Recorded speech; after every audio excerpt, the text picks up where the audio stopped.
since I've been here that's not very good. I didn't think that we were very good on either end of the floor. I thought we took surprised shots. I thought our rotations were sluggish. Didn't think that we played with the edge that we have to play with, or followed the recipe that we have to follow every single possession. Notre Dame has played outstanding. They did again today. Ball control football, we didn't handle that very well, and too often times we were not who we needed to be in how we played ball control football. So congratulations to Notre Dame. That's not how we wanted to finish the season at home, but that is the way that it is. It was kind of a scramble that led up to Scott's three-pointer at the end of regulation. What did you see defensively on that? What happened there? That's what it was. I mean, we played everything the right way. I think they shot 3 shots, or did they only shoot 2? It was at least 2. Yeah.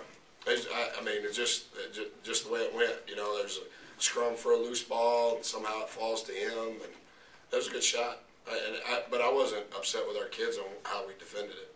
I thought there was a handoff into a ball screen. We played that the right way, forced up a bad shot, but we didn't get the rebound, and it was a loose ball, and it went to him.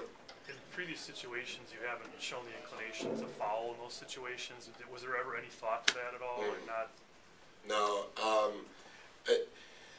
Anytime if we're up by 3 with less than 9 seconds to go in the game, and we're in the bonus, not the double bonus, philosophically I would foul. But not when whoever it is that we would foul when we go to the free throw line. If I can't see the top of our guys' heads, I'm not going to foul. But I think if they're in the 1-and-1, there's a little bit of added pressure because now you have to make the first one, miss the second one, get an offensive rebound, and a putback. But it's got to be with less than 9 seconds left. But with our current team, I don't think that with as many grinded out games as we've been a part of, I'm not going to bet on the comeback. I'll just play on the pass line and put odds on the back. How big of a factor was it having Lazar out in overtime? Yeah, it's no good because we're not going to rebound the ball as well. Odds are he's going to get the defensive rebound, but even if he doesn't get the defensive rebound, he just gives us a solid presence, not only in who he's guarding, but he helps us from a team defensive standpoint. I think Notre Dame had 10 of its 14 offensive rebounds in the second half, a lot of second chance points. What kind of changed, I guess, between the first half and the second half? I thought they got every 50-50 ball in the second half. You know, tip balls on the floor. I thought in that run, I think we went up 41-33. I thought we were getting them during that stretch, but the rest of the time, I thought they got all of them. As far as the loss today, I mean, obviously you guys are already locked into the 5th seed. What's the mentality now moving forward? Just again. Well, I just told him I think it was God's way of showing us one more time before we left the Bradley Center that if we're not going to be exactly who we have to be on both ends of the floor, then we get beat. And it doesn't matter who we play. It doesn't matter where we play. It doesn't matter what time we play.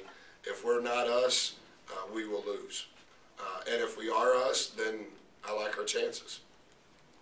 Coach, I know you addressed this a little bit on the floor, but what does an event like Senior Day mean to not just the 3, but all seniors in the Marquette community? Well, I think those 3 guys are great representatives of 3 senior athletes. And I think those guys have learned to manage the combination of how to be a student at Marquette and how to be an athlete at Marquette. And I think that maybe as a non-athlete, it's hard to realize how time-consuming that is. It's not time-consuming, it's a life. It turns into your life. And I think that for those guys to be in a position to earn a degree, you know, in the next 100 days, I think it says a great deal about them.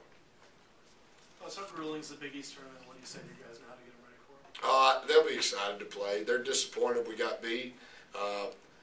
It sounds like a broken record in our locker room, kind of like our post-game press conferences, you know.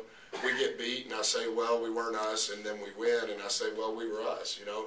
And it's not coach speak. It's just because we have no margin. It's so specific that it's glaring when we're not. When we take quick shots, when we take surprise shots, that's not us. And they'll be excited to go. They're disappointed to lose. But maybe it'll turn out and be a great lesson for us.